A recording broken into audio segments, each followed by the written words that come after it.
जय हिंद साथियों, हमारे पड़ोसी मुल्क पाकिस्तान की पब्लिक का कहना यह है कि पाकिस्तान कलमे से बना है, लेकिन पाकिस्तानी चोरी डकैती करते हैं और यही वजह है कि आज पाकिस्तानी हाथ में कटोरा लेकर जगह जगह भीख मांग रहे हैं। और इंडिया इतनी तरक्की कर गया है कि पाकिस्तान कभी भी इंडिया की बराबरी नहीं कर सकता। आज की इनकी बातें आप सुनोगे तो हंसते हंसते लोटपोट हो जाओगे।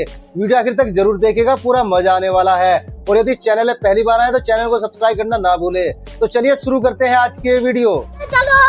कश्मीर इशू नहीं है, वेरी गुड। वो बनाया हुआ है बस। किसने? ये हमारी पॉलिटिकल लीडरशिप ने और फौज ने। क्या बात है सर, शाबाश बेटा। स्कूल में, यूनिवर्सिटी में हमने तो हमेशा यही सुना है। अनफॉर्चुनेटली हमें हिस्ट्री गलत बताई गई आज तक। अच्छा, कश्मीर की या ओवरऑल? ओवरऑल। क्या बात कर रहे हैं, हमें तो विश्वास ही नहीं हो रहा। टाइम दें 1-2 मिनट तो मुझे बताएं हिस्ट्री के बारे में। आप हिस्ट्री देखें कि जितनी भी जंगें हुई हैं, ठीक है, हमें जी बढ़ चढ़ के ये बताया गया कि हमने विन की हैं। है। कोई एक बताएं जिसमें हमने विन भी किया। 65 की वार आप क्या विन किया? हमें ये बताया क्या विन किया हमने? नहीं अभी और सुनिए। 71 में विन किया आपने। वो तो 93,000 सोल्जर हमारे जो है वो ये तो धोती खोल रहा है। कारगिल को विन किया। नहीं, वो भी हमने जो से अपनी तो मतलब वो खबर के मुताबिक है जो 48 में विन किया। ठीक है, क्या किया? कैसे कैसे लोग रहते हैं यार यहाँ पर। इंडिया ने आज नाम भी रिलीज किए हैं 6 लोगों के जिनकी जान चली गई। वो एक साल बाद क्यों किए हैं? What do you make of that? क्या इसकी वजह है या क्या चीज है कि एक साल बाद ये नाम रिलीज किए गए?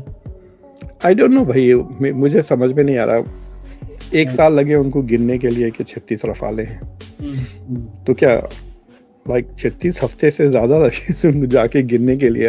1 2 3 4 5 36। अरे we have all 36 Rafale, we didn't lose any. तो एक साल के बाद I don't understand what the meaning of this dialogue is. Narrative बदलने की कोशिश कर रहे हैं या क्या? I really don't understand. Some of this are bureaucratic delays. पहले इन्होंने कहा कि हम जो है पाकिस्तान में ही चैंपियन ट्रॉफी करवाएंगे, जो मर्जी हो जाए, हम न्यूट्रल वेन्यू पे भी नहीं जाएंगे। अच्छा, कुछ भी। फिर आप बाद में कह रहे हैं कि न्यूट्रल वेन्यू पे जाएंगे। शर्म करो दल्लो। इंडियन मीडिया ने, इंटरनेशनल मीडिया ने हमें धो धो के जूते मारे हैं कि भाई थूक के चाट किए इन लोगों ने।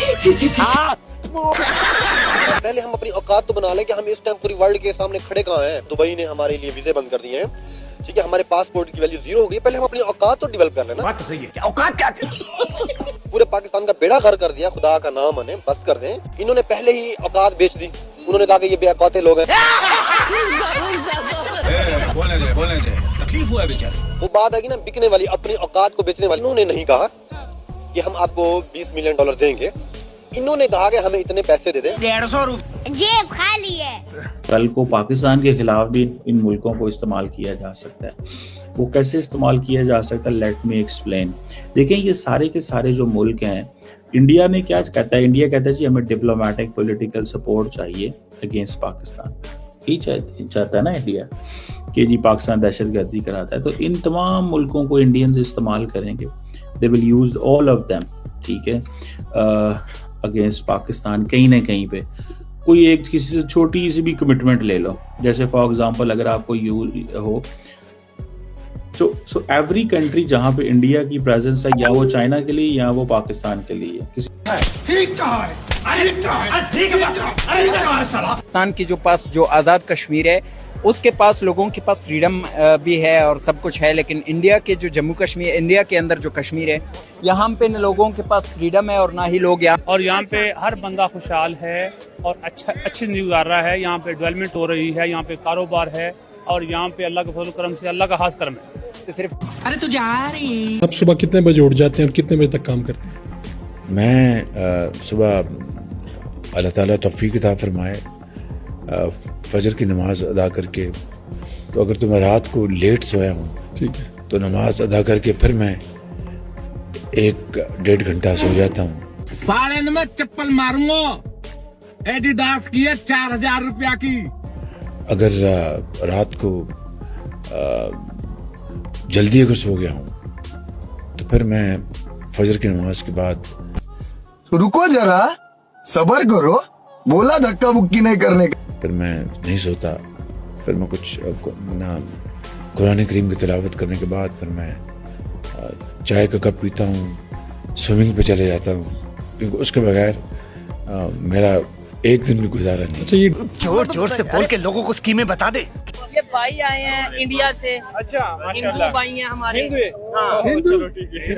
हिंदू भाई, ये कैसा हिंदू और भाई? नहीं तो क्या हिंदू भाई मतलब क्या भाई? नहीं हिंदू भाई नहीं होता। अच्छा, मेहमान होता है। मेहमान होता है मेहमान। मेहमान कैसा फील करेगा जब आप अगर ऐसा बोलेंगे? यार मेहमान तो मेहमान होते हैं, लेकिन हदीस में भी है कि मेहमान की कदर कर लो। मेहमान कहना चाहते हैं। पाकिस्तान में कितने हिंदू रहते हैं, तो क्या हम फिर उन्हें अपना भाई ना समझे? नहीं, क्या समझे? मतलब ऐसे तो फिर पाकिस्तानी समझे, पाकिस्तानी उनको पाकिस्तानी समझे, लेकिन भाई वो तो इस्लाम का रिश्ता है। तुम सबकी सोच एक है। तुम सिर्फ अगर कुछ मुट्ठी भर सेकुलर बनते हो तो गैर मुसलमान का, अगर यहाँ की बात करूं, हिंदू का चूतिया बनाने के लिए बनते हो। देखा आगे अपनी औकात पे। अच्छा, मुसलमान हम लोग हैं, हम सही मुसलमान हैं। अगर हम सही मुसलमान होते इस स्टेज पे वक्त ना खड़ा तो आज। बिल्कुल ये ऐसी बात है, ये सोचने वाली बात है कि हम कलमे के नाम पे बने हैं, लेकिन आज भी जो हमारे यहाँ पे रूल्स एंड रेगुलेशंस हैं, जो पॉलिसीज हैं, शायद तो हमसे अच्छे वो रह गए हैं जो मुसलमान नहीं है। मोदी देखें कितना कुछ कर रहे हैं उनकी आवाम के लिए, और हमारे हुक्मरान क्या कर रहे हैं? रोज उनकी चोरियां पकड़ी जा रही हैं, रोज कोई ना कोई नए फ्रॉड इनके पकड़े जा रहे हैं। इमरान खान का देख लें या नवाज शरीफ का, अरबों जायदाद है और वहाँ आटे का बुराना आया हुआ, लोगों के बुरान आया, लोग मर रहे हैं आटे की लाइन में लगे। और वो कह रहे कि इंडिया के पास काफी आटा इस टाइम पड़ा हुआ है, लेकिन ये अब वो ये गेम खेल रहे हैं कि हमने इंडिया से नहीं लेना, ये नहीं करना, वो नहीं करना, हमसे इंडिया इस टाइम हमें इंडिया से हेल्प चाहिए, क्यों नहीं ले रहे? ये बताया ना, ये सबसे बड़ा सवाल। बिल्कुल जी, इस टाइम हमें बजाय इंडिया के ऊपर इस तरह के इल्जाम लगाने के, इंडिया की नहीं किसी भी कंट्री, अफगानिस्तान से देख लें उससे रिलेशन खराब, ईरान से देख लें उससे रिलेशन खराब, इवन चाइना भी अब हमें मजीद पैसे नहीं दे रहा। इतनी खुशी मुझे। वाहिद इस्लाम ऐसा दीन है जो कि लाइक लॉजिकल है। क्या कॉमेडी कर रही है मेरे सामने? आपको इस्लाम की कोई बात लॉजिक के बगैर नहीं मिलेगी, उसमें इमोशंस नहीं, हसास की बेस पे कुछ नहीं है। ओ भाई कुछ ज्यादा नहीं हो गया? हमारे पास ना इमोशंस है सिर्फ, लाइक हमारे पास कोई लॉजिकल बात नहीं है। अरे कहना क्या चाहते हो? हम कोई लॉजिक पे नहीं आ रहे, हम कोई अपनी कारकर्दगी पे नहीं आ रहे, हमारे पास सिर्फ इमोशनल है। कश्मीरी इश्यूज पे भी हमारे पास कोई ऑथेंटिक रीजंस नहीं है, हम कोई अपने क्या कहते हैं लॉजिकल व्यूज के साथ नहीं जाते, हम इमोशंस के साथ जाते हैं। हमारी धड़कनें जुड़ी हैं, हम इमोशंस पे एक्चुअली। इंडिया के पास ऑथेंटिक रीजंस होती हैं कश्मीर की, उनका स्टैंड स्ट्रांग होता है और नहीं उनका स्टैंड स्ट्रांग, लाइक वो आते नहीं है प्लेबिसाइड की तरफ। आप जो बोल रहे हैं वो बहस के लिए, सुनने के लिए अच्छा है, लेकिन प्रैक्टिकल नहीं है। पाकिस्तान ने 7 जहाज गिरा लिए थे, पाकिस्तान ने समझा दिस इज सफिशिएंट, और हम और जहाज भी गिरा सकते थे उनके, और पाकिस्तान ने ये महसूस किया कि अब ये बस कर देना चाहिए, और उन्होंने खुद ही जहाज उतार लिए, बिकॉज उनको समझ नहीं आ रही थी कि उनके जहाज क्यों गिर रहे हैं। उन्होंने सारे जहाज उतार के अगले 48 घंटे तक जहाज नहीं गिराए।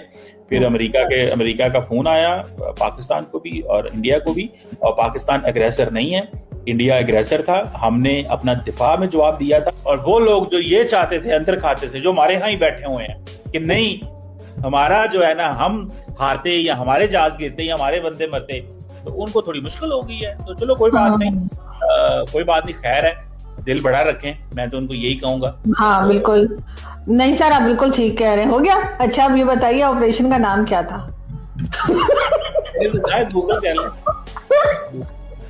ऑपरेशन का नाम बोल के बताइए मुझे सर।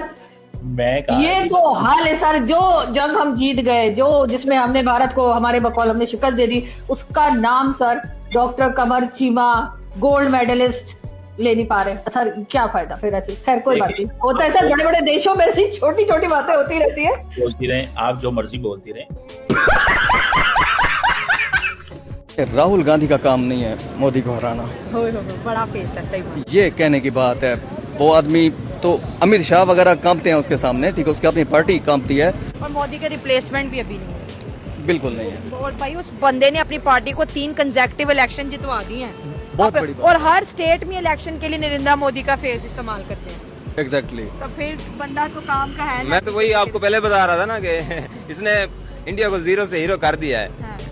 अल्लाह ताला हमें एक पाकिस्तान में मोदी की जगह चलो महमूदी दे दे, मोदी की जगह महमूदी दे दे, ठीक है ना, कोई योगी की जगह असनैन दे दे, कोई दे दे, लेकिन हमारा भला हो जाए। ऐसे जाहिल ना हो जो कांपते रहे, जिनको तकरीरें लिखी हुई मिले। ठीक कहा है, this is brand Hindustan, this is brand Modi. मैं उर्दू में जरा बताती हूँ उसने क्या कहा है कि पाकिस्तान मेरा क्या कर लेगा। मैं तो पाकिस्तान में बगैर वीजे के घुस के चावल खाए हैं, कुछ लोगों की शादियों में, लोगों का मैं नाम नहीं लूंगी क्योंकि यूनिटी की बात हो रही है। ऑनरेबल स्पीकर, किसने हिम्मत दी इंडियन मीडिया में कि वो शहबाज शरीफ साहब की एक स्पीच दिखाते हैं जिसमें कहा जाता है कि पाकिस्तानी तो भिखारी कौम है। ये हमारे मिनिस्टर साहब जो रेहाना डार के कपड़े फाड़ने के लिए बहुत फेमस हैं, उन्होंने ये बात कही कि जी पाकिस्तान तो दहशतगर्द पालता था, हमारी नाक कटवा के रख दी। अमेरिका की जंग में हम तबाह हो गए, हिंदुस्तान की जंग में हम तबाह हो गए, अफगानिस्तान की जंग में हम तबाह हो गए। शर्म इस बात पे आती है स्पीकर साहब, इंडियन मीडिया दिखा रहा है स्टेटमेंट्स कि जी यही मिनिस्टर साहब ने कहा कि जी हम तो अमेरिका के वेंटिलेटर पे हैं। बस हवा निकल गई। क्या वजह है जितने भी इस्लामिक कंट्रीज हैं, मोस्टली कुछ कंट्रीज को छोड़ के, मोस्टली अफगानिस्तान, पाकिस्तान, बांग्लादेश, अगर बात कर ले हम सीरिया, अगर हम बात कर ले अपना और जितने भी ऐसे कंट्रीज हैं, वहाँ पे ही क्यों इस तरह की कंडीशन है कि अफरा तफरी का माहौल है, स्टेबिलिटी नहीं है, जंग का माहौल है? क्या इस्लामिक कंट्री से अल्लाह खुश नहीं है? भाई कुरान पढ़ के देखे ना जी कि अल्लाह तबारक व तआला ने कुरान पाक का मजमून है मुबारक कि कुफार आपके कभी भी खुश नहीं हो सकते जब तक तुम उनके पूरे के पूरे इस्लाम को छोड़ के उनके पीछे ना चलना शुरू हो जाए। नहीं तो कुफार को खुश करने की बात ही नहीं हम कर रहे। मैं कह रहा हूँ हम क्यों नहीं खुश कुफार को, कि मैंने जिक्र ही नहीं किया। पहले इसका जवाब दिया, हमारा अल्लाह के साथ ताल्लुक ही मजबूत नहीं है। ये क्या बात करता है यार? ये कोई महंगाई या अफरा तफरी, ये फितने हल सिर्फ और सिर्फ अल्लाह और उसके नबी के इताअत में। ठीक है, तो पाकिस्तान में तो फिर शरी कानून आना चाहिए, इस्लामिक कानून आना चाहिए, खिलाफत का कानून आना चाहिए। ये मुल्क लिया किस लिए गया है? पाकिस्तान का मतलब क्या? क्या मतलब था? ला इलाहा इल्लल्लाह, निज़ाम रियासत होगा क्या? मोहम्मद रसूलुल्लाह। लेकिन वो है आज तक 75 साल से हमने उस कायनात के मालिक को नौज़ुबिल्लाह माअज़ल्लाह अपने आप को धोखा दिया, उसको नहीं दे सकते। अच्छा। तो हमें वो ढील देता जा रहा है। लेकिन अब वो पीछे नाराज है हमसे। बेशक नाराज है। ये सारी अफरा तफरी, ये महंगाई का दिसे बाग में अज़ाब मुसल्लत कर दिया जाता है। और जिनसे अलग हुए हम, मतलब इंडिया से, वो डेवलपमेंट, एजुकेशन, टेक्नोलॉजी में हमसे आगे चले गए। जोर जोर से बोल के लोगों को स्कीमें बता दे। क्या उनसे अल्लाह नाराज नहीं? बात मुसलमान की कामयाबी अगर इस हवाले से करेंगे ना, अगर इस हवाले से करेंगे ना, कुरान पाक में सारा बयान फरमाता है। अच्छा। ये तो दुनिया है, कुफार के लिए जन्नत है। अच्छा। और मुसलमान के लिए ये कैद खाना है। ठीक है ना? तो लेकिन अल्लाह फरमाता है कि जो मेरे रास्ते पे चलेगा, मैं सारी दुनिया की कायनात उसके हवाले कर दूंगा। मैं हूँ ना, मैं इमाम खतीब हूँ या जो तबीब हूँ, तो मैं मुसल्ले के ऊपर क्या मेरी सोच होती है कि मेरा जो पीछे मुक्तदी खड़े होते हैं, किसी ना किसी को मैं ज़बा करूँ। ये मुसलमान की सोच बन गई है। मतलब कि इससे हम जो माजरत के अल्लाह के ऊपर तवज्जो नहीं है। ये जो मौलाना साहब हैं, जो मुफ्ती साहब हैं, ये जो भी है, मैं किसी का नाम नहीं ले रहा, यानी कि वो अवाम को बेवकूफ बना रहे हैं। अवाम को नहीं बना रहे, अपने आप को। नहीं, वैसे अवाम को भी धोखा दे। अल्लाह को ऊपर भरोसा नहीं रहा। ठीक है, और अवाम उनकी बातों में आ जाती है। अवाम कोई सियासतदान है, कोई खतीब है, कोई मौलाना साहब है, वजह सिर्फ और सिर्फ यही है कि हवस, लालच। ठीक है, जब हवस दुनिया में हमारा मौत से प्यार नहीं रहा, यानी दुनिया से मुसलमान को कोई लेना देना नहीं होना चाहिए, इबादत करनी चाहिए। भाई पूरी दुनिया के ऊपर राज किया मुसलमानों ने। अच्छा। पूरे वर्ल्ड के ऊपर। अब क्यों नहीं कर रहे? तो जब हमने वो रास्ता ही छोड़ दिया था, लेता ही पढ़ने हमें। कौन सा रास्ता? अल्लाह और कौन है ये लोग? कहाँ से आते हैं? हिंद क्या है सर? गजवा हिंद असल में जो सरकार का फरमान है उसके मुताबिक हमने हिंदू और मुशरिकों के खिलाफ लड़ना है। ठीक है, तो कुफार ही रहेंगे, तो वो कुफार है। हमारा नजरिया उस बेस पे हम उनसे बात कर रहे हैं कि हम उनकी ऐसी की तैसी कर देंगे। क्यों करेंगे? दुनिया सर आगे बढ़ जाए, कुफार को छोड़। मतलब मुझे ना अब लिटरली बड़ी हंसी आती है हमारी सोच पे कि हम इसी सोच में फंसे हुए हैं। क्यों? इसमें क्या नेगेटिविटी वाली बात है कि जब पॉजिटिविटी वाली कौन सी बात है? जब आपने गजवा हिंद लड़ना है तो किन के खिलाफ लड़ना है? उन मुशरिकीन और कुफार के साथ ही लड़ना है ना। हम ये तो नहीं कहेंगे हम अपने बाप के साथ लड़ रहे हैं। माफ कर दो इन्हें। एक तरफ से आप लोग धमकियां लगा रहे हैं, आप सबसे पहले रोकें एप्पल को। एप्पल ने ऐलान किया, उन्होंने कहा जो करना है ट्रम्प ने जो उखाड़ना है उखाड़ ले। मैंने तो अपना प्लांट जो है वो इंडिया में ही लगाना है और मैं इंडिया से ही प्रोड्यूस करूंगा। ये 25% का, ये 50% लगा दे, फिर भी मुझे इकोनॉमिकल पड़ता है। और फिर भी मैं अमेरिका में और यूरोप में वही आईफोन बेचूंगा जो कि इंडिया में बने हुए होंगे। गूगल आज $600 अरब की इन्वेस्टमेंट लेके आ रहा है। टेस्ला ऑलरेडी वहाँ पे टेस्ला ने गाड़ी लॉन्च किया, अपना शोरूम लॉन्च किया। साथ वो अब लेके आ रहा है कि मैं अपना वेयर हाउस जो है वो भी बनाने जा रहा हूँ। एक तरफ से फिर कहते हैं कि इंडिया जो है वो डेड इकोनॉमी है, ट्रम्प कहते हैं इंडियन, ट्रम्प के बेटे के सबसे ज्यादा विजिट पूरी दुनिया में इंडिया में होते हैं। ट्रम्प टावर कितने बना रहे हो आप इंडिया में, सबसे ज्यादा इन्वेस्टमेंट पूरी दुनिया में आप लोग कहाँ पे कर रहे हो यार। अपने आपको ये देखें, एक ख्वाबों की दुनिया में ये रहते हैं ये आप, और ये अपने आप को सेटिस्फाइड करने के लिए पता चल गया कि इंडिया ने जो इनको रिस्पॉन्स दिया है ना, और फिर जो उन्होंने कहा कि we will never purchase F-35, उसके बाद ये सारे पगला गए हुए हैं। इनको समझ नहीं आ रहा कि ये करे क्या। चले एक काम कर, 200 रुपए दे और 50 रुपए काट ओवर एक्टिंग की वजह से। साथियों, उम्मीद करते हैं हमारी आज की वीडियो भी आपको हर बार की तरह जरूर पसंद आई होगी। और साथियों, हर बार की तरह हमारी आज की वीडियो में आपको सबसे फनी या सबसे इंटरेस्टिंग क्लिप्स कौन सी लगी, कृपया कमेंट करके उसके बारे में जरूर बताइएगा। और साथियों, अगर आप चाहते हैं कि हम आपके लिए किसी नए टॉपिक के वीडियो लेकर आए, तो साथियों हमें उस टॉपिक का नाम भी जल्दी से कमेंट करके बता सकते हैं। आज की वीडियो देखने के लिए धन्यवाद। कल फिर मिलते हैं एक नई वीडियो के साथ। जय हिंद, जय भारत, वंदे मातरम।